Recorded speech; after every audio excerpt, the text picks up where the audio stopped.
안녕하세요. 네, 반갑습니다. 이번에 세 번째인데요. 도움이 되세요? 진짜로요? 그래서 제가 반응이 없으면 이제 그만두려고 했는데, 예. 근데 다음 주는 제가 쉬어야 될 것 같아요. 왜냐하면 다음 주에는 이제 여의도 국회의사당인데요. 거기서 한국의 주식이 디스카운트로 거래된다는 얘기 많이 들으셨죠? 한국의 주식은 왜 쌀까? 그래서 여러 가지 얘기가 있죠. 그러니까 북한이 있기 때문에 지정학적 이유로 싸다. 두 번째로 중요한, 근데 사실은 그거는 별로 의미가 없어 보여. 예를 들어서 며칠 전에 북한이 폭파했잖아요. 근데 주식시장은 별로 영향을 받지 않았죠. 그래서 한국 주식 싸게 거래되는 게 반드시 북한 문제가 아닌 것 같다. 그럼 또 뭘까요? 네? 기업 지배구조의 문제죠. 그래서 기업이 더 비싸게 거래될 수가 있는데도 불구하고 기업에 대한 믿음이 부족해지는 거죠. 그래서 그것 때문에 한국 주식이 싸게 거래가 되는데 이제 화두가 된 거예요. 한국 주식이 제값을 받아야 되겠다. 그래서 그거에 대해서 제가 기조 강연을 하게 됐어요. 외도에서 3시 하게 돼서 어쩔 수 없이 올 수가 없는데 제가 그래서 그거를 녹화를 해갖고 제가 유튜브로 올리려고 그래요. 그래서 한국 기업이 이제 프리미엄을 받는 시대가 와야 된다. 그래서 한국 기업이 프리미엄을 받으려면 어떻게 될까? 그거에 대해서 제 의견을 가지려고 하니까요. 그것도 제가 유튜브로 올리려고 합니다. 그렇게 참고하시고요. 그리고 이제 오늘 제가 저번 주 유튜브나 아니면 이메일로 온 질문을 크게 몇 가지를 골랐습니다. 그래서 여러분들 도움이 될 것 같아서 그런데 어떤 거는 굉장히 간단한 질문인데 많은 사람들이 모르는 경우가 있고요. 근데 제일 첫 번째 질문이 뭐냐면 제가 여러 번 설명을 했는데 펀드가 뭐예요? 주식이 뭐예요? 그러는 거예요. 아직까지도 많은 사람들이 궁금해하는데 그럼 펀드를 왜 하고 주식을 뭐 해?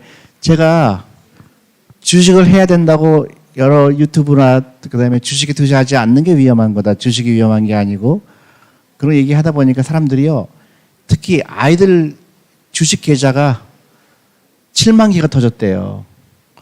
근데 저는 우리 펀드에 그렇게 7만 개 가입한 사람들이 없는데 제가 주식이라고 얘기했는데 사람들은 주식만 생각하고 펀드로 또 다른 걸로 생각한 거예요. 그래서 이게 펀드 얘기도 해야 되겠구나. 우리 고객 유치를 위해서는. 근데 이제 그 다음 질문이 뭐냐? 펀드나 주식이나 똑같은 거죠. 근데 펀드라는 거는 뭐죠? 간접 투자. 내가 주식에 투자해야 되겠는데 어떤 주식을 골라야 될지 또 계속 또 살펴보는 것도 시간도 없고 어려우니까 아예 간접 투자하자. 그게 펀드예요. 근데 주식에 직접 투자는 뭐죠? 내가 직접 주식을 골라서 투자하는 거죠. 장단점이 있죠. 직접 투자는 내가 직접 공부를 해서 투자를 하기 때문에 수수료를 안 내도 되죠. 근데 펀드를 하게 되면 펀드에 수수료가 붙어요. 그래서 1년에 저희 같은 경우는 한 0.8%를 1년 수수료로 띱니다. 그래서 대신에 펀드의 장점은 뭐죠? 분산 투자를 작은 돈으로 할 수 있다는 거죠.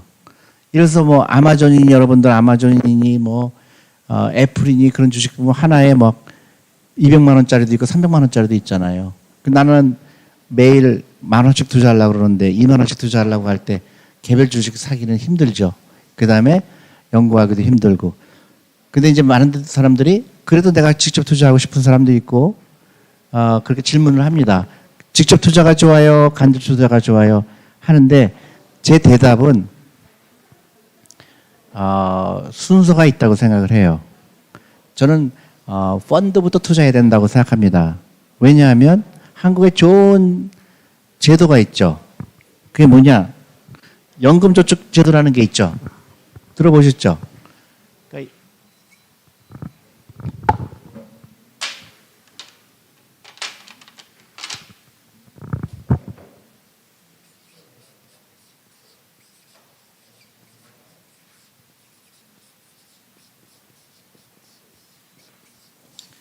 이거는 반드시 해야 돼요. 이거는 미국의 많은 사람들이 노후 준비할 수 있어서 결정적인 그게 401K라는 거예요. 그래서 월급의 10%까지 주식에 투자하게 되면 그 세금 혜택도 있고요. 그 다음에 회사에서 많이 그런 매칭이라고 그래요. 내가 100만 원 투자하게 되면 회사에서 50만 원에서 100만 원을 넣어줍니다. 노후 준비하기 위해 도와주는 거죠. 그래서 세금 혜택이 굉장히 커요. 다만 조건이 뭐죠?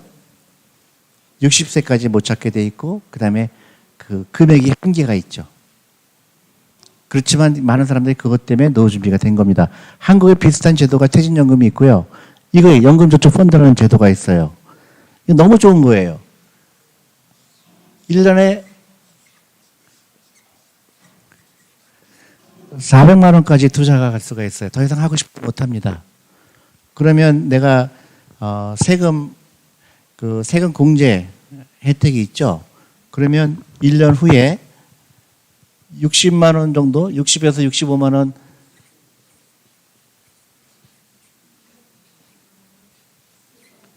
원을 돌려받죠. 이거 안 하면 바보 아니에요? 당연히 해야 되겠죠. 그러니까 이것부터 채우는 게 제일 중요합니다.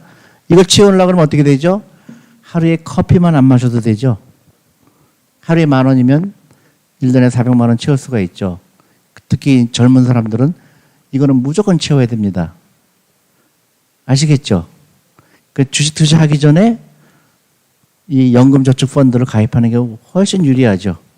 설사 잘못되더라도 60만 원을 돌려받으니까 내 펀드가 설사 하락이 오더라도 쿠션이 있죠. 근데 일반 주식을 사게 되면 그런 게 없죠. 쿠션이 없죠. 대신에 이거는 이제 여러분들이 55세가 될 때까지 찾지 못합니다. 찾아도 돼요. 근데 찾게 되면 그동안 그 받은 세금 혜택을 물어내야 되겠죠.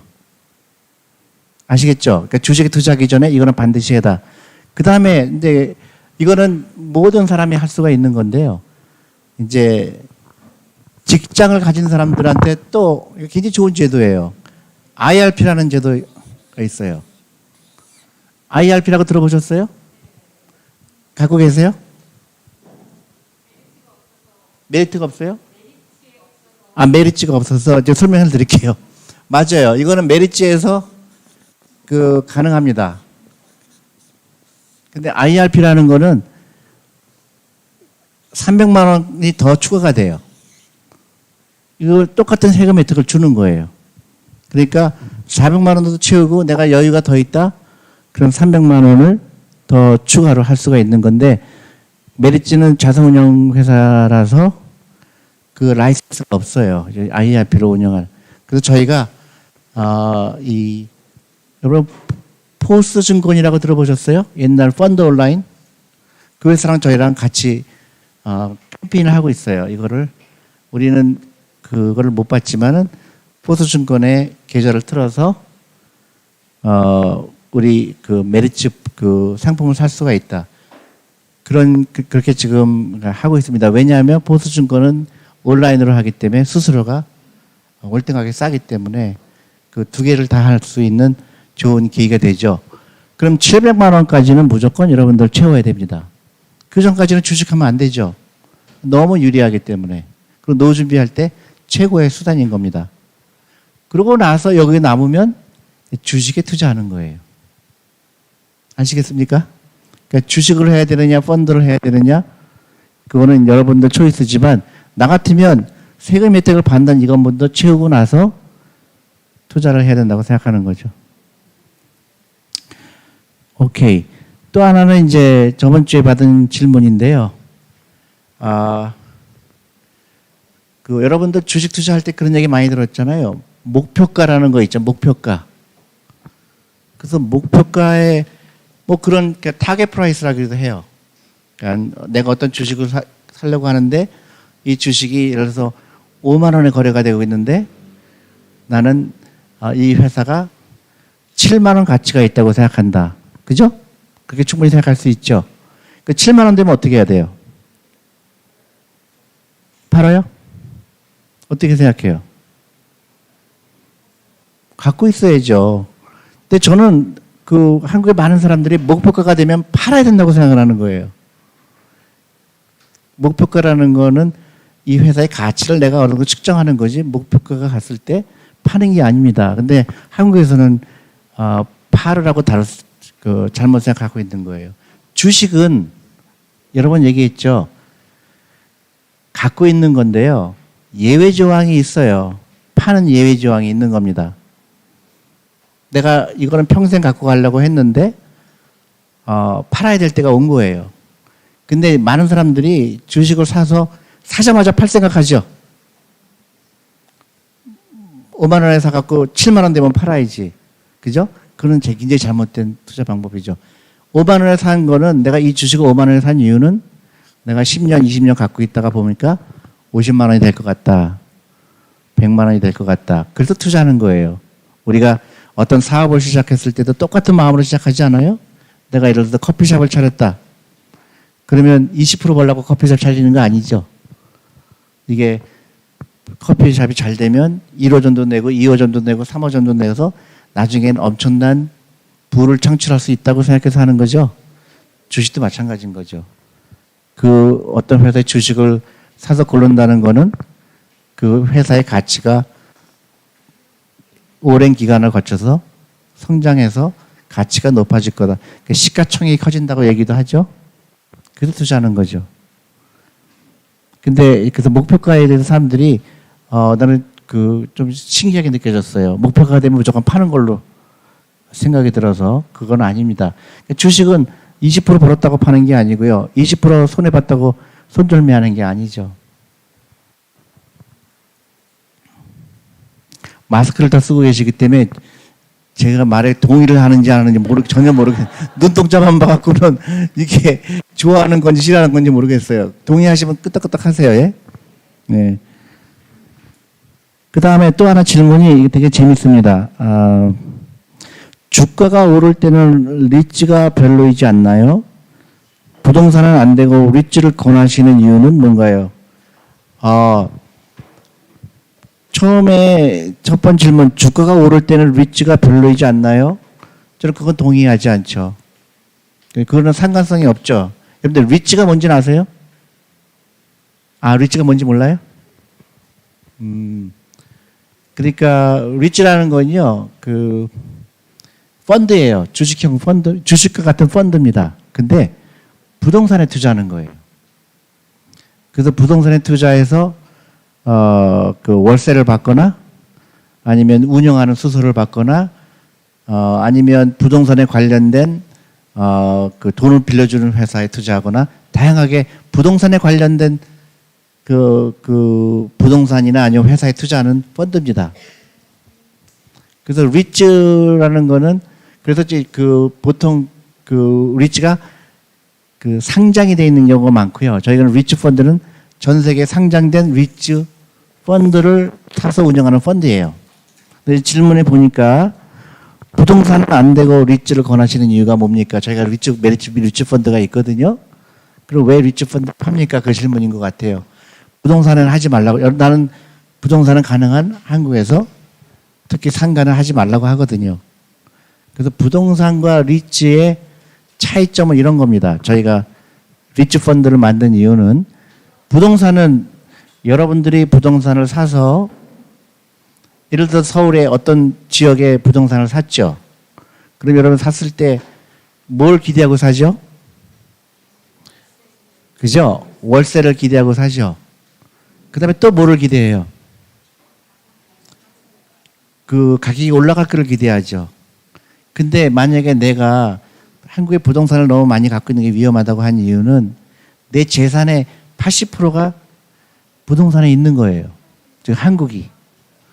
그러니까 굉장히 위험하죠. 만약에 내가 갖고 있는 빌딩의 가격이 하락을 하거나 아니면 세입자가 안 들어오면 어떻게 되죠? 그리고 인구가 줄어들고 또 온라인 쇼핑을 하는데 내 가게에 세입자가 안 들어올 가능성이 크죠.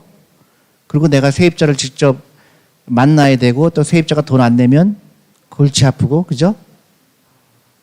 그래서 저는 그래서 부동산이 앞으로 좋은 투자 수단이 아니다. 특히 내 재산의 80%가 부동산에 있다는 것은 굉장히 위험하다. 그래서 가능한 한 부동산 비중을 줄이고 주식 비중을 늘려야 된다. 그렇게 말씀을 드렸는데 이 질문은 뭐냐면 그렇게 부동산 하지 말라 그러면서 리츠 펀드는 왜 만들었습니까? 그거죠. 충분히 이해가 가는 얘기죠. 근데 부동산 자체가 나쁜 건 아니고요.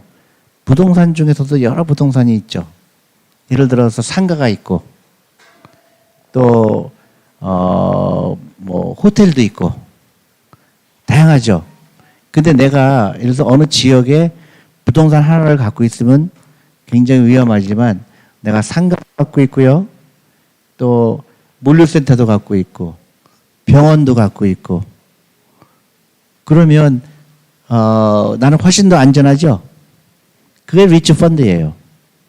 그 전문가들이 그런 그 빌딩을 골라서 매입해서 경영해서 그 돈을 벌어들이는 거죠. 그래서 리츠 펀드는 보통 어떤 사람들한테 유리하냐면 일정 금액이 계속 그 내가 은퇴를 하셨다든가 은퇴할 날이 얼마 안 나신 분들이 내가 일정 금액을 내가 월세 받듯이 받고 싶은 사람들이 좋은 상품이죠. 그리고 한국에만 투자하면 위험하니까 전 세계에 투자하는 리츠에 투자하는 게 내 재산이 부동산에 투자가 되더라도 그 위험을 많이 줄 수가 있죠. 특히 이제 같은 부동산이라도 병원 같은 경우는 망할 염려가 없어요. 그죠? 그 다음에 물류센터 굉장히 핫하죠. 그 다음에 R&D 센터. 그 다음에 첨단 뭐 애플이라든가 그런 기업이 들어가 있는 아주 그런 성장성이 높은 그 회사가 갖고 있는 빌딩 같은 경우는 가격이 하락할 염려가 별로 없죠. 그래서 그런 데 투자하는 거는 그 일반 우리가 부동산을 갖고 있는 것과는 틀리다. 그렇게 해서 저는 일정 부분을 그런 부동산에 있는 전 세계에 있는 부동산에 투자하는 이런 리츠에도 일정 부분 투자하는 건 괜찮다. 이해하셨습니까? 그러니까 부동산에 그냥 내 전 80%의 자금이 내 한 부동산에 있는 건 굉장히 위험하다. 대신에 리츠는 그렇게 분산 투자할 수 있는 장점이 있다. 그 말씀을 드린 겁니다. 그 다음에 이것도 재미납니다. 주식은 우리 돈을 회사에 투자함으로 인해서 그 회사가 성장하는 데 도움이 된다고 하신 인터뷰 내용이 기억합니다. 실질적으로 회사의 주가가 올라갔을 경우 회사가 유상증자를 했을 때 주식 발행 초과금을 얻는 것 외에 어떤 이익이 있는지 궁금합니다. 질문 이해하셨어요? 그러니까 우리가 주식을 삼으로 인해서 그 회사가 잘 될 거다 그렇게 얘기했는데 그 연관성이 별로 그 실감이 안 난다는 얘기예요. 그래 회사 주식이 올라간다 그래서 그 회사가 잘 된다는 논리가 이해가 안 간다는 거죠. 그렇죠? 예를 들어서 내가 그래서 삼성전자 주식이 지금 10만 원인데 12만 원 됐다 그래서 회사가 얼마큼 도움이 됐을까요? 그게 질문입니다.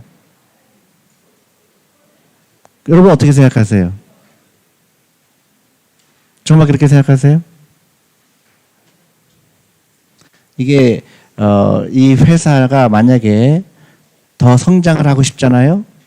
그러면 유상증자를 하죠. 예를 들어서 공장을 더 줘야 되는데 돈이 부족하니까 예를 들어서 내가 어떤 회사를 경영하는데 돈이 더 필요해요. 공장을 줘야 돼요. 돈이 없으니까 어떻게 해요? 유상증자를 하죠. 근데 주가가 예를 들어서 10,000원이다. 그러면 내가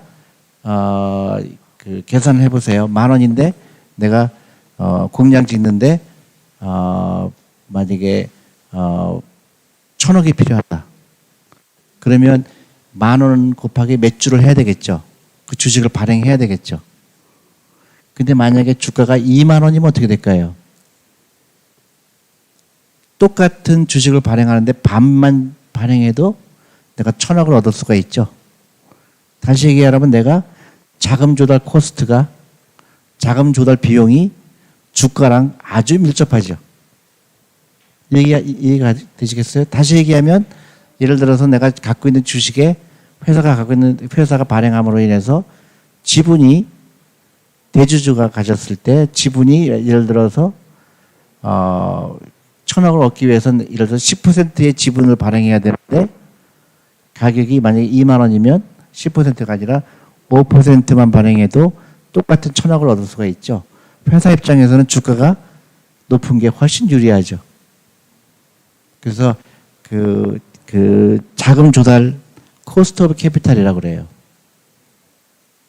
발행 그 비용이 싸냐 비싸냐를 결정할 때 이 주가가 굉장히 중요하다는 거죠. 그래서 그 나라 국민들이 그 나라의 주식을 사서 그 회사가 프리미엄으로 받는다는 거는 상당한 의미가 있는 거죠. 그러니까 많은 사람들이 IMF 때 어땠어요? 외국 사람이 와서 돈 다 벌어갔다고 그랬죠? 그게 뭐예요? 주가가 싸기 때문에 그런 거죠. 그러니까 우리가 주가를 제대로 받게 되면, 프리미엄으로 받게 되면, 다시 얘기하면 우리 국부가 더 생긴다는 얘기죠. 그래서 주가가 중요한 거죠. 이해하셨습니까? 정말로요? 이거 잘 모르는데 사람들. 이 질문이 굉장히 유명한 질문이에요. 왜 주식 가격이 중요할까? 그 기업한테.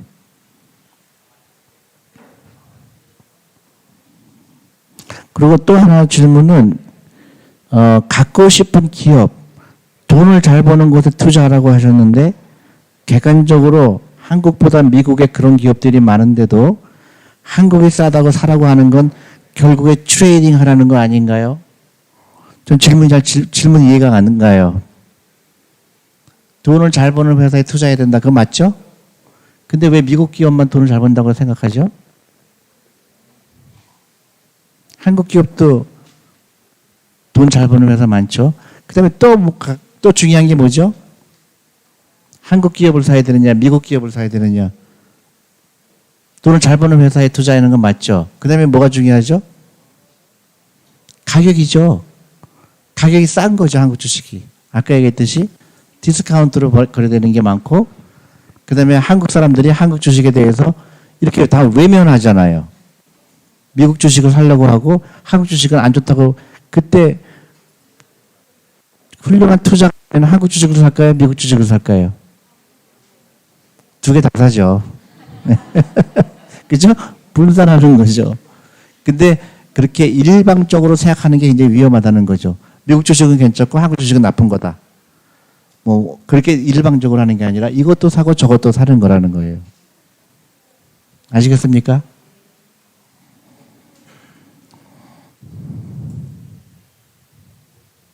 그 다음에 해외와 국내 주식 비중을 어떻게 하는 게 좋을까요? 그랬습니다. 여러분들 대답을 해야 될 것 같아요. 네? 예? 해외 주식 비중과 국내 주식 비중을 어떻게 하는 게 좋을까요? 물어봤어요. 여러분들은 네? 네? 국내가 더 많아야 된다? 또 아니죠. 그게 아니라 사람에 따라 틀리는 거예요. 서로에 따라 틀린 겁니다. 답이 없어요. 그거는 예를 들어서 내가 애플을 너무너무 좋아해요. 그래서 애플 주식을 사다 보니까 미국 주식이 비중이 높은 거죠. 나는 삼성전자가 너무 좋아. 삼성전자 사면은 한국 주식이 높은 거죠. 근데 그렇게 얘기하지는 않고 한국이 좋아요, 미국이 좋아요 얘기하는 거는 굉장히 우문이죠. 기업을 얘기해야죠. 만약에 삼성전자를 좋아하는 삼성전자가 미국에 상장되어 있으면 미국에서 사야 되겠죠. 그럼 미국 비중이 높아가는 거죠. 내가 갖고 있는 회사가 어디에 있느냐에 따라 다른 거지. 그게 그러니까 아직도 그 주식에 대해서 아직도 확실하게 잘 이해를 못하는 거죠. 그 회사가 중요한 거지 미국이 중요한 게 아니고 한국이 중요한 게 아니고 그 어디에 상장돼 있고 그다음에 내가 선호도 어디냐에 따라 틀린 거죠.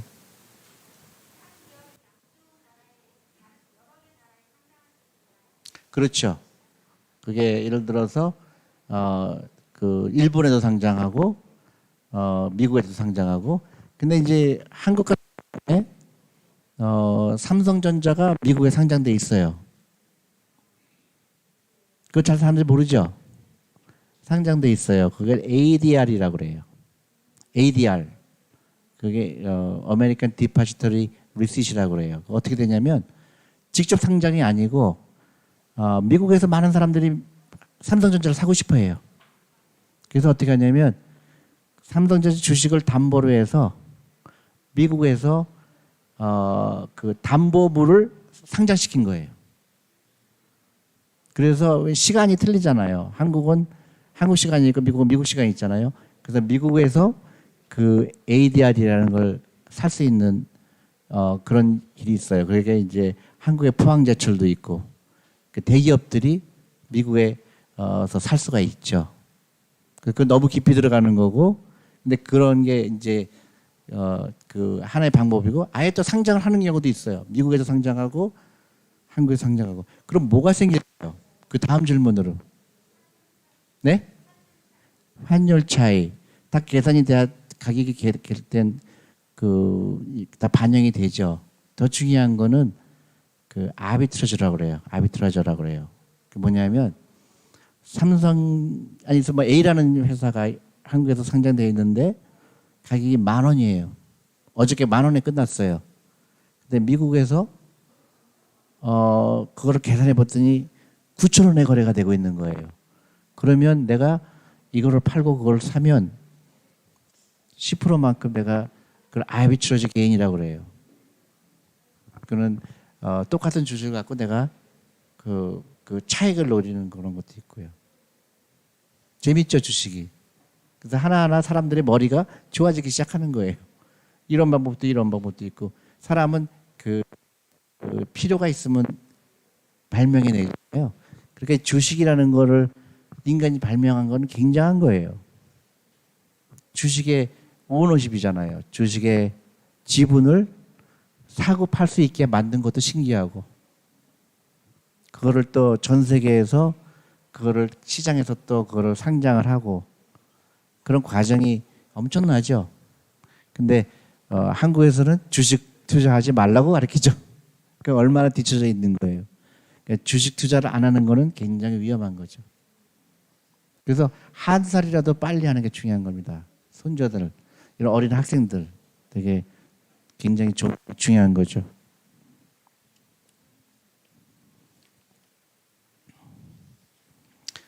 질문이 주주환원 정책만 좀 더 해주면 장기 우상할 수 있을 것 같은데 어떻게 생각하십니까? 당연하죠. 그러니까 회사가 주주들한테 믿음을 주고 또 그 주주들의 이익을 극대화하기 위해서 경영진이 노력을 한다 그러면 주식 가격은 당연히 디스카운트가 아니라 프리미엄으로 거래가 되죠. 그래서 우리 투자가들은 그런 회사를 찾으려고 노력을 해야 되는 거죠. 주가를 맞추려고 하는 게 아니라 그런 회사를 찾아서 오랫동안 투자하는 게 그 투자의 비결이죠. 그러니까 많은 그 TV나 이런 데서 나오는 것처럼 단기적인 그런 그래프를 보거나 단기적인 투자 방법은 여러분들은 잊으셔야 됩니다. 정말로 그게 좋은 투자 방법이 아니죠. 단기적으로. 그랬더니 어떤 분이 저를 만났는데요. 대표님, 저는 장기 투자에 대표님 말하는 장기 투자에 전적으로 동의합니다. 그래요. 그래서 고맙습니다. 그랬더니 그분의 장기는 6개월이에요. 그죠? 그건 장기 투자 아니라 아주 단기 투자죠. 장기 투자는 3년, 5년, 10년, 20년이 장기 투자입니다. 그래서 그 주식을 고를 때는 그런 기업을 찾으려고 노력을 해야 되는 거죠. 근데 처음부터 주식 투자하기 위험하고 처음부터 알 수가 없기 때문에 뭐예요? 이거 반드시 채워라. 이거 어렵지 않죠? 1년에 400만 원 채우는 거예요. 그거 생활 습관만 바꿔도 됩니다. 커피 마시는 돈 아껴서도 400만 원 채울 수가 있죠. 그 다음에 우리 아이들 사교육비 당장 끊어야 되겠죠. 사교육비를 여기에 들어주는 거예요. 그러면 그 아이가 이 다음에 경제적으로 윤택하게 살 수가 있죠. 네, 제가 다른 건 다 하는데 사교육만은 못 끊게 되는 사람이 굉장히 많아요. 그런데 그거 끊지 않고는 아이가 경제 독립을 할 수가 없습니다. 사교육비 없애는 게 제가 지금 소원이에요. 가정주부만 보면 저 사람은 사교육할까 안 할까 그걸 생각이 드는 거예요. 너무 안타까워서 그 아이가 부자 될 수 있는 찬스를 엄마가 빼앗는 겁니다. 그리고 앞으로는요. 돈 버는 사람들이 전혀 우리가 생각하지 못한 사람들이 돈을 벌어요. 엉뚱한 생각을 할 수 있는 사람들이 돈을 법니다. 그리고 이런 한국의 이제 이런 기업이 이거 좀 질문은 아니지만 여러분들 그거 아세요? 나스닥 아시죠? 나스닥. 나스닥이 뭐예요? 한국의 코스닥 같은 거죠. 그 나스닥이 엄청나게 크죠. 무지무지하게 큰 돈이 왔다 갔다 합니다. 뭐 비교할 수 없는 돈이 왔다 갔다 하죠. 근데 그 나스닥에 그 상장된 기업들의 그 금액을 보니까요. 1등이 어딜까요? 아니요. 그 회사가 아니라 그 나라. 미국 기업이죠, 당연히. 미국 기업이 거의 90 몇 프로 차지해요. 그러니까 미국이 부강한 이유가 그거예요. 두 번째 나라가 어딜까요? 네?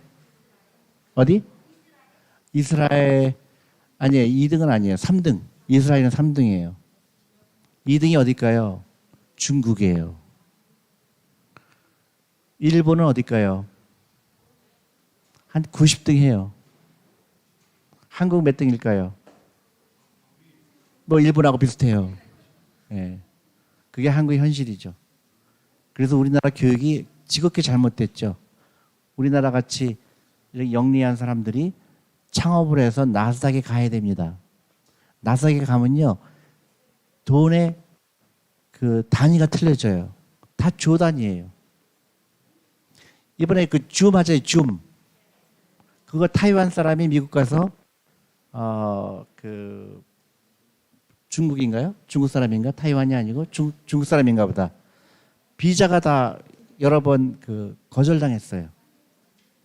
근데 그분이 억지로 해갖고 미국에 가서 실리콘밸리에 가서 줌을 근데 이제 미국에 이제 그 아마 시스코일 거예요. 시스코 회사에 들어갔는데 거기서 이 줌 아이디어를 낸 거예요. 회사한테. 근데 회사가 그거 돈 안 된다. 그러고서 거절해갖고 이 사람이 한 10년 전인가 창업을 한 거예요. 그 시가총액이 얼마인지 아세요? 20조예요. 20조. 엄청나죠? 그래, 그런 교육을 해야 되겠죠, 한국도. 그런 아이들이 나오려면 어떻게 해야 돼요? 국영수 잘하는 거 아무런 소용이 없어요. 생각의 창의성이 중요하죠. 그래서 제가 사교육비 없애라고 하는 이유가 그 돈으로 아이들한테 주식을 사주면 아이들이 그 돈 가지고 주식회사가 어떻게 운영되고 있는지, 어떻게 이 회사들이 자금을 모으는지 어릴 때부터 그걸 경험하라 이거죠. 그렇게 되면 우리나라는 엄청난 나라가 되죠. 그래서 그 우리나라가 갖고 있는 우수성은 이루 말할 수가 없어요. 그래서 그러니까 미국, 중국, 이스라엘, 한국 그렇게 들어가야 돼요. 세계 4대, 5대 강국이 될 수가 있습니다. 근데 딱 한 가지 교육 방식을 바꿔야 되죠. 미국에서 가는 제일 중요한 게 남을 위해서 일해라. 남을 위해서 일하지 말고. 그게 제일 중요해. 돈이 너를 위해서 일하게 해라. 네가 돈을 위해서 일하지 말아라. 그럼 몇 가지를 반드시 기억해야 되고 애들한테 자녀들한테 그걸 가르쳐 주는 겁니다. 이게 다 연결된 거예요. 그래서 어렸을 때부터 이런 거를 경험한 사람. 제가 그저께 촬영을 했어요. 그 집사부 일체 촬영을 했습니다. 네, 나올 거예요. 제가 왜 그걸 했느냐. 그 아이들이 어렸을 때 돈 벌어보는 그 프로그램이 아이들한테 돈 벌어보게 하는 걸 경험하게 하는 프로그램이에요. 이번에 나간 게. 그래서 정말로 한국이 필요한 거예요. 아이들한테 돈을 벌어보게 하고 투자를 하게 하고 그 다음에 사교육에서 제발 해방되는 겁니다. 그 학원에 가서 밤 11시, 12시까지 있는 애들은요. 이런 창의성이 안 나옵니다. 근데 우리 애가 정말 죽었다 깨어나도 의사가 되고 싶다. 그러면은 공부가 필요해요. 내가 의사가 아니다. 그럼 정말 필요 없습니다. 의사가 되더라도요. 학원 가는 거 안 돼요. 학원 가서 있는 애들은 좋은 의사가 안 됩니다. 의사도 창의성이 있어야 되거든요. 그래서 우리 한국이 가장 망치는 거는 사교육비예요. 그 사교육비로 쓰이는 게 1년에 우리나라가 30조 정도 돼요. 30조가 우리 아이들 창업자금으로 쓰인다 그러면 어떻게 될까요? 그 창업된 기업이 나스닥에 상장을 한다 그러면 너무너무 멋있지 않아요? 전 세계의 기업들이 미국은 다 열려 있는 거예요. 근데 우리나라 잘못된 교육 시스템이에요. 정말 잘못된 교육 시스템이에요. 국영수에 몰빵하는 거는 바보 같은 교육이죠. 그거를 끊어야 돼요. 우리 애가 공부 못하는 거 전혀 문제 안 됩니다. 부자만 되면 되잖아요. 그리고 한국 사람들이 부자가 된 케이스 굉장히 많죠. 보도가 안 되지만 예를 들어서 뭐 스타일란다라든가 그 회사 6,500억에 팔았잖아요. 또 뭐 닥터 자르트 그런 것도 2조에 팔았잖아요. 우리 자녀들은요 얼마든지 그런 기회가 옵니다. 특히 그 앞으로 20년, 10년 후에는 세상이 변할 거예요. 근데 그 중에서 한국이 가장 기회가 많은 나라입니다. 왜 그럴까요? 영리하거든요. 한국 민족처럼 영리한 사람이 없어요. 한국 사람은 엄청나게 잘해요. 뭐든지 잘합니다. 그리고 머리가 좋고. 근데 단 한 가지, 금융은 빵점이에요. 금융 문맹이 세계에서 2위, 세계에서 1위가 일본. 그래서 우리 젊은 그 학생들 어렸을 때부터 창업해야 되고 주식회사를 설립해야 되고 그 다음에 그 참신한 아이디어 가지고 세계를 제패할 수 있는 거죠. 그 정도로 오늘은 제가 했고요. 여기서 질문 있으세요? 또 여기서 질문을 받으려고요. 네.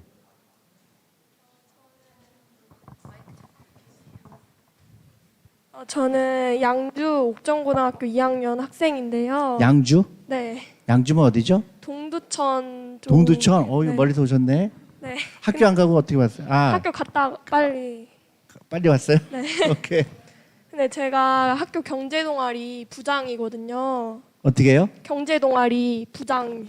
예, 네. 오케이. 근데 제가 존니 대표님의 유튜브나 이런 서적 같은 걸 읽고 굉장히 도움을 많이 얻고 그래서 부모님께도 존니 대표님을 알려드리고 저희 친구들이나 선생님들께도 이렇게 알려주고 있는데 다들 경제에 대해서 잘 모르고 잘 관심도 없는 이런 상황이에요. 그래서 제가 이 부장으로서 경제 문맹 탈출에 대한 중요성이나 방법에 대해서 저희 학교 학생들에게 소개해주고 싶은데 어떻게 하면 좋을지 조언 듣고 싶어서 왔습니다. 맞아요. 그게 굉장히 중요한 얘기예요. 그러니까 경제 독립이라는 게 중요하고, 그러니까 파이낸셜 프리덤이라고 그러죠. 그러니까 돈으로부터 자유. 그걸 얻기 위해서는 온 가족이 같이 해야 돼요. 유태인처럼. 근데 한국은 너무 신기한 게 와이프가 제 유튜브를 보고 막 좋았고 남편한테 얘기하면 남편이 반대하고 또 어떤 경우는 남편이 반대하니까 또 와이프가 또 거꾸로 되는 경우도 있고 또 이런 경우는 굉장히 처음이에요. 대부분 부모님이 이거를 유튜브를 듣고 아이들한테 얘기하는데 아이들이 나는 관심 없어 그런 게 있었는데 사실 정반대니까 굉장히 고무적인데 이렇게 하면 돼요. 그래서 친구들 모아갖고 10명만 모아놓으면 내가 가서 얘기를 해줄게요. 강연을 학생들한테. 네. 그래서 그게 단순히 그 학생들을 끝나는 게 아니라 부모님 그다음에 주위 다 하는 거죠. 금융 문맹은요 질병이에요. 질병이에요. 왜냐하면 나의 삶을 피폐하게 만들거든요. 근데 전염병이에요. 그래서 한 사람의 잘못된 금융 지식이 주위를 다 피폐하게 만들죠. 그러니까 한국에 지금 노후 준비가 제일 안 되는 이유가 잘못된 금융 지식이에요. 그래서 한 사람 한 사람이 금융 문명에서 벗어나면 대한민국은 무지무지한 나라가 돼요. 저는 그건 아주 개런티. 그래서 유태인들이 전 세계를 지배하는 이유가 이 금융 문명에서 가장 벗어난 민족이에요. 돈이 일하게 하는 거를 깨닫는 게 중요하죠. 내가 돈을 위해서 일하는 게 아니라 돈이 나를 위해서 일하는 거다. 주식이라는 게 가장 돈이 일하게 하는 거의 표본이다. 됐어요? 또 하나 지금 기억이 났는데, 그런 질문을 또 해서 어떤 분이 1억이 있습니다. 지금 내가 1억이 있는데 이거를 한꺼번에 투자하는 게 나을까요? 아니면 1,000만 원씩 한 달에 10번에 해서 나눠서 하는 게 좋을까요? 여러분 어떻게 생각하세요? 분산 투자. 한꺼번에. 빨리. 다. 내가 1억이 지금 있어요. 전 재산이에요. 근데 한꺼번에 투자하는 게 좋을까요? 아니면 1,000만 원씩 나눠서 투자하는 게 좋을까요? 1,000만 원씩 나눌까? 그게 잘못된 대답이에요. 나한테 그런 질문을 하면 내가 당연히 나는 그거를 어떻게 물어보냐? 1억이란 돈이 당신한테는 어떤 돈입니까? 10년 기다릴 수 있어요? 20년 기다릴 수 있어요? 그러면 한꺼번에 하라고 그러죠. 근데 이게 만약에 전세 돈이에요? 절대 투자하면 안 됩니다. 그죠? 첫 번째죠. 그래서 내가 1억이 있는데 내가 투자를 하고 싶어요. 10년 기다릴 수 있습니까? 그럼 어떻게 해요? 한꺼번에 투자해야 되죠. 하루라도 일을 더 시켜야 되잖아요. 그 반대를 뭐라고 그러냐면 마켓 타이밍이라고 그래요. 아직도 거기에 사람들이 굉장히 벗어나기 힘들어요. 만약에 외국 투자가가 나한테 와서 1조를 줬어요. 한국 주식에 투자해달라. 근데 내가 그 돈을 1조를 받아갖고 만약에 1,000억씩 내가 한 달에 1,000억씩 했으면 어떤 결과가 올까요? 돈 다 빼가죠.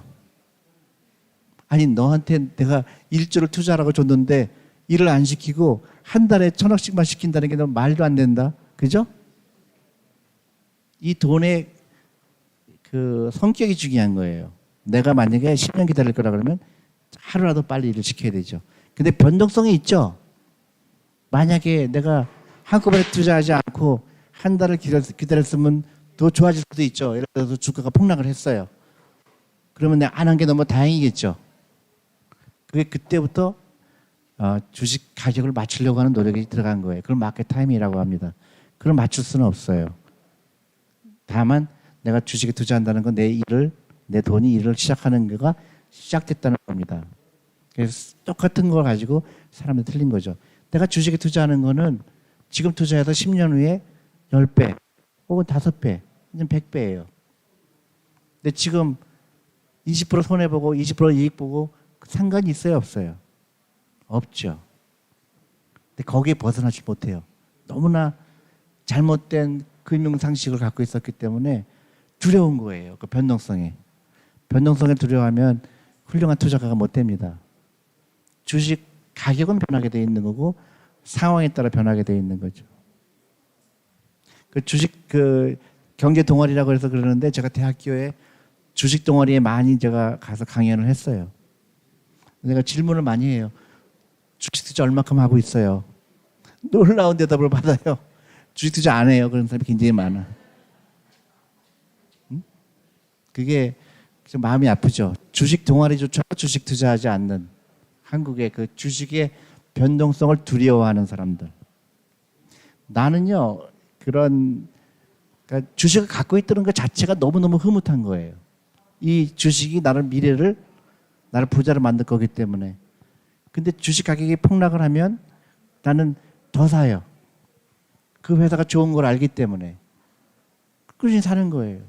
그 다음에 그게 내가 이제 나이가 들었을 때 그 가치가 커지는 거죠. 그러니까 예를 들어서 내가 그거를 이해하는 사람은 오늘 소비하는 게 굉장히 싫은 거예요. 그러니까 백을 안 사게 돼요. 사교육비 안 쓰게 됩니다. 이 돈이 얼마나 내가 주식을 살 수 있는 돈이기 때문에 안 사게 되죠. 그거를 이해하지 못하는 사람은 사교육비 쓰고 가방을 사고 시계를 비싼 거 사고 하는 거죠. 근데 내가 이 시계를 살 돈으로 내가 주식을 산다 그러면 단기적으로 올라가고 나가는 건 나하고 몰라요. 알 수가 없어요. 알 수가 없죠. 그 코로나가 생길지 어떻게 알았어요? 그러나 인간은 캐피탈 마켓이라고 그러죠. 이 자본주의는 한국 자본주의가 계속 된다고 가정하면 주식이 가장 유리한 투자 방법이에요. 왜 그러죠? 그게 아니라 그러면 어떻게 되죠? 자본주의가 붕괴된 거예요. 간단히 얘기해 보세요. 은행에서 빌리는데 2%인데 기업에서 빌려갖고 2%가 3%를 만들지 못하면 그 기업은 돈을 갚지 못하겠죠? 그럼 어떻게 돼요? 붕괴가 된 거죠. 그러니까 자본주의 기본이죠. 은행보다는 기업의 이익이 당연히 높아야 되겠죠. 그 여러분들 어디에 투자해야 돼요? 기업에 투자해야 되는 거예요. 간단하죠? 제일 최악의 투자가 뭐예요? 원금 보장. 그죠? 그 며칠 전에 그런 기사가 떴어요. 일본이 왜 위험한가? 일본은 굉장히 지금 딜레마에 들어가 있죠. 일본은 여러분들 일본 기업이 여러분들 잘 생각해 보세요. 일본 기업에서 혁신적인 기업에 이름 생각나는 기업이 있어요? 없죠. 뭐 자동차 회사 토요타, 뭐 렉서스 그런 거 없죠. 근데 중국은 알리바바, 뭐 텐센트, 뭐 많죠. 그게 왜 그럴까요? 돈이 위험 자산에 들어갔기 때문에 그래요. 투자 그리고 위험을 감수하는 민족성인 거예요. 일본은 그거를 너무 두려워하는 거예요. 그러니까 돈이 일하게 하는 거를 전혀 이해하지 못하니까 어떻게 해요? 마이너스 금리인데도 은행에 넣죠. 국채에 넣고 그리고 그런 교육을 안 시키니까 계속 뒤처지는 거죠. 그래서 우리가 일본 모델을 따라가지 말라고 제가 제발 일본 모델을 따라가면 안 된다 하는 이유가 그겁니다. 그래서 일본은 지금 디플레이션이 들어갔어요. 디플레이션이 뭔지 아세요? 정말 무서운 거예요. 디플레이션은 인플레이션보다 훨씬 무서운 겁니다. 왜냐하면요. 디플레이션은 시간이 지날수록 물건값이 싸지는 거거든요. 그럼 어떻게 되죠? 사람들이 소비를 안 하죠. 더 싸게 살 수 있으니까 기다리겠죠. 그러면 투자를 안 하겠죠. 왜냐면 물건 만들수록 더 싸게 되니까 사람들이 물건을 안 살 거니까. 그거는 이제 걷잡을 수 없이 이 경제가 어려워지는 거죠. 그래서 아베 수상이 제일 돈을 많이 찍어댄 이유가 인플레이션을 유발하려고 한 거예요. 돈을 찍어내는 거예요. 돈을 찍어내면 뭐예요? 그 물건값이 비싸지잖아요. 그 돈을 막 찍어낸 겁니다.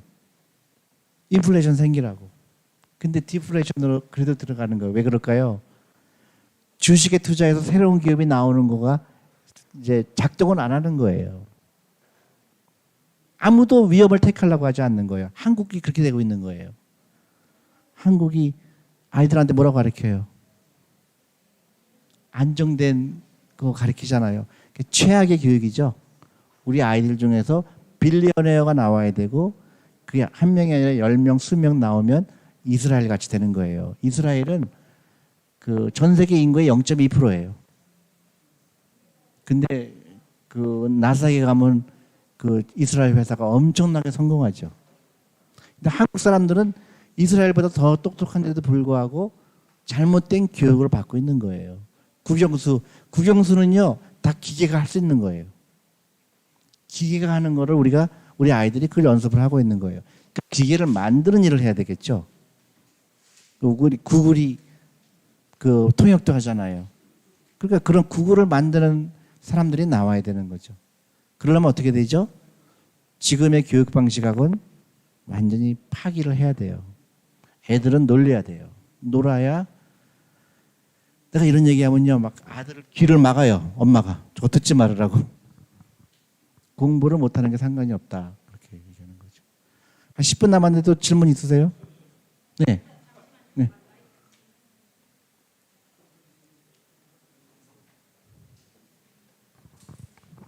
반갑습니다. 대구에서 올라온 경북대학교 대학생 김형민이라고 합니다. 이거 지금 마스크 벗어야 될 것 같은데. 대구에서 올라온 경북대학교 김형민이라고 합니다. 반갑습니다. 아 경북에서 왔어요? 대구에서 올라왔습니다. 대구에서 왔어요? 네, 오늘 그것 때문에? 네네. 친구도 같이 오고요. 예. 그 교수님이시. 네. 대표님 이제 그 강의를 들었는데 이제 대표님의 투자 방법 중에 주로 이제 바텀업에 대해서 이렇게 좀 지향하신다고 들었는데 그 이유에 대해서 좀 궁금해가지고. 그 내 스타일이에요. 그러니까 바텀업이라는 걸 잘 모르시죠? 투자하는 방법 중에 이제 두 가지가 있어요. 하나는 예를 들어서 바이오가 잘 될 것 같다. 그럼 내가 바이오에 내 재산의 20%를 투자해야 되겠다. 그러면 어떻게 해요? 그럼 바이오에 있는 회사를 골라서 투자하겠죠. 그래서 내가 이미 내가 바이오에 내 재산의 몇 프로를 투자해야 되겠다 결정한 거는 그게 탑다운이에요. 그러니까 바이오라는 그죠? 바이오라는 그런 인더스트리, 바이오라는 산업에 대해서 내 재산을 얼마큼 넣어야 되겠다. 그게 탑다운이에요. 내가 바이오라는 걸 먼저 생각한 거죠. 바텀업은 그게 아니고요. 거꾸로예요. 내가 이 회사를 좋아서 샀어요. 또 이 회사도 좋아서 샀어요. 하다 보니까 좋은 기업을 골라서 내가 딱 포트를 보니까 바이오에 15%가 되더라. 아니면 그 20%가 되더라. 그러니까 내가 먼저 회사 먼저 보느냐, 산업을 먼저 보느냐가 그 차이죠. 그거는 사람에 따라서 자기 그 취향, 그러니까 어느 게 좋다 나쁘다 게 아니라 나 같은 경우는 그 회사 하나하나 고르는 그 내가 잘할 수 있다고 생각을 한 거예요. 그래서 바텀업을 한 거죠. 근데 이제 예를 들어서 100% 바텀업이냐, 한 20%는 탑이냐 그런 것도 이제 약간 생각되죠. 나 혼자 막 하는 게 아니라 또 트렌드라는 것도 있잖아요. 그것도 어느 정도 감안을 해야 되겠죠. 그러니까 근데 그건 자기 그 취향이라고 봐요. 어떤 사람은 100% 바텀업인 경우도 있고, 어떤 사람은 100% 탑다운인 경우도 있고. 네. 네.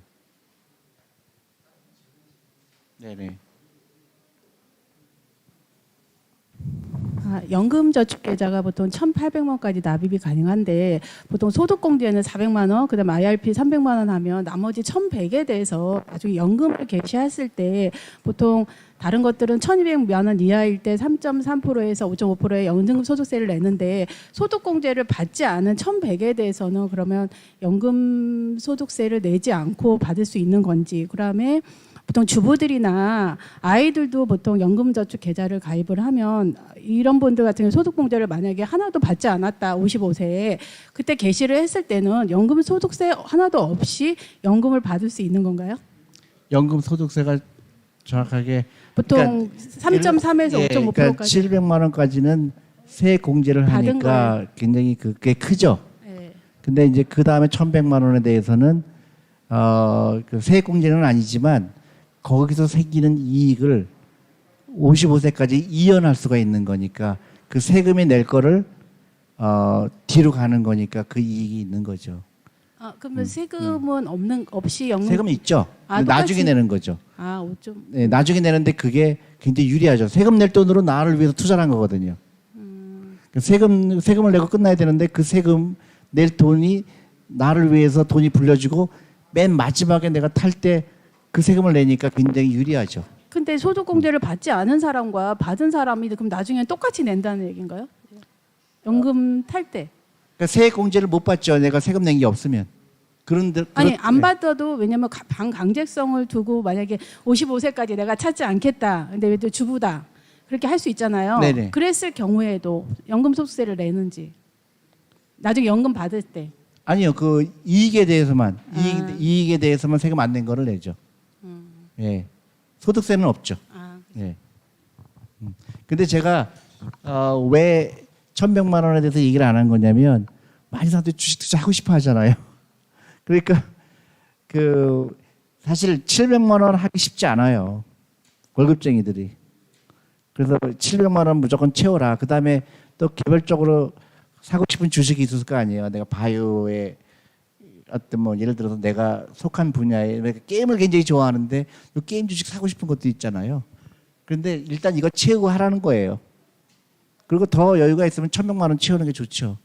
근데 개별 주식도 하고 싶고 하니까 제가 아까 질문이 펀드가 좋아요, 개별 주식이 좋아했을 때 이거는 무조건 그 세금 혜택을 가장 크게 보니까 이거 먼저 채우고 나머지 주식을 사도 좋다 얘기한 겁니다. 네. 또 없으시면 예. 마지막 제가 1시간 5분 남았네요. 예. 그 엄마 주식 사주세요. 저기 부자 되기 습관을 읽고요. 주식 투자를 하게 된 지 한 15일 정도 된 그 초보 왕초보 투자자고요. 직장맘이고 또 사교육을 시키고 있습니다. 네네. 예, 그 주식 금융 문맹에서 탈출을 해야 되겠다는 생각을 그 책에 되게 감동을 받았고요. 근데 주식을 제가 최근에 땡땡전자 거를 이렇게 시범적으로 한 3주 정도를 사봤는데요. 계속 이게 적립식으로 이렇게 시작을 해보는 게 초보니까 아직 잘 모르니까 그런 내용이 있더라고요. 근데 계속 주가가 오르니까 이걸 사야 되나? 좀 약간 그런 생각도 있기도 하고 이게 초보자가 이게 주식을 처음 시작할 때 꼭 지켜야 될 룰이라든가 아니면은 예. 그 강의하셨듯이 이렇게 적립식으로 이렇게 조금씩 제 월급날이 이제 내일이 다음 주 월요일이면 이제 제가 월급날인데 그때마다 얼마씩을 이렇게 떼서 이렇게 얘기하신 대로 좀 해보고 싶거든요. 그럴 때 제가 꼭 뭐 지켜야 될거나 아니면 꼭 이것은 제가 볼 때는 네. 그 사람이 내가 예를 들어서 내가 20대다 그러면 내 월급의 10%를 무조건 떼어요. 그래서 이건 내가 없는 돈이다. 그리고 여기 투자하는 거예요. 이게 세제 혜택이 있기 때문에 그리고 55세까지 안 찾는 강제성이 있기 때문에 저는 그거부터 하라고 그래요. 근데 굳이 주식을 사야 될 이유를 잘 모르겠어요. 이거를 먼저 채우는 게 중요하고요. 근데 만약에 이제 주식에 투자한다. 그러면은 어떻게 투자하느냐? 살 때 굉장히 조심해야 돼요. 이거는 내가 안 팔 거거든요. 안 팔 거예요. 이거 내가 10년, 20년 가져갈 거예요. 그러면 그 주식에 대해서 많은 고민이 필요하죠. 이 회사의 경쟁이 어떤지, 이 회사의 지분 구조가 어떻게 돼 있는지, 이 회사의 경쟁자는 어떤 회사가 있는지, 이 회사가 만드는 물건이 얼마큼 경쟁력이 있는지 그걸 다 조사를 해야 돼요. 그러고 나서 이 회사가 정말로 갖고 싶은 주식이다. 그럼 매입을 하겠죠. 매입을 하고 나서 주가는 이제 흔들려요. 올라갔다 내려갔다 합니다. 그 가격을 보지 않고 사는 거예요. 내가 월급의 10%를 사겠다 그랬으면 월급의 10%를 무조건 끊임없이 사는 거예요. 왜냐하면 나는 이 회사의 펀더멘털을 믿기 때문에 10년 기다리면 큰 돈이 되겠다 하는 거죠. 근데 중간에 이 회사에 변수가 생길 수가 있어요. 세상이 변했거나 아니면 내가 틀릴 수가 있어요. 내가 잘못 판단했구나. 그땐 팔아야 돼요. 몇 가지 예외 조항이 있습니다. 그거 없으면은 끝까지 갈고 가는 거죠. 그러니까 주식 투자는 기술이 아니에요. 자꾸 한국어 재테크라고 그러잖아요. 테크닉이 아니고 훈련이에요, 훈련. 그래서 그런 투자 훈련이 필요한 거죠. 근데 이제 그 한 주식만 가지고는 위험하잖아요. 내가 틀릴 수도 있는데. 그래서 그 주식만 하는 게 아니라 다른 주식도 사고, 그 다음에 예를 들어서 이게 무슨 음식료 회사라 그러면 음식도 갖고 있고 또 전자 회사도 하나 갖고 있어야 되고 골고루 분산하는 게 중요하죠. 근데 돈이 부족할 거예요. 그래서 이것부터 채우라 이거죠. 네. 뒤에 갑자기 막 질문이 많아요. 네, 안녕하세요.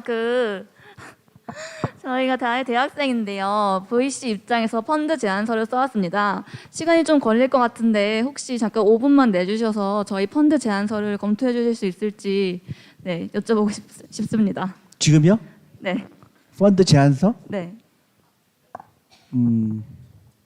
정확하게 무슨 뜻인지 모르겠네요. 저희가 가상 펀드 제안서를 작성했는데요. 무슨 펀드요? 가상으로 가상 펀드요? 예. 펀드를 제안서를 작성해 왔는데 졸리 대표님께서는 어떻게 생각하시는지 의견을 좀 듣고 싶어서 찾아왔습니다. 그래요. 지금 시간이 그래요. 잠깐 볼 수 있나?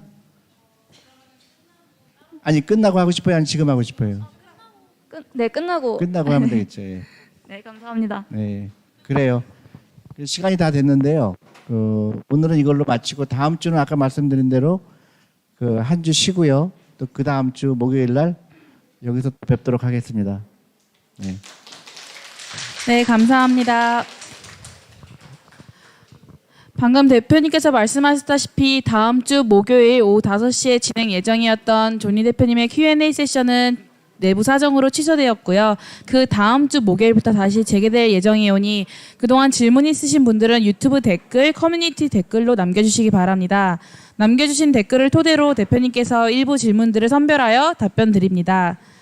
참고로 대표님의 강연은 취소되었지만 저희가 매주 온라인 아카데미를 진행하고 있습니다.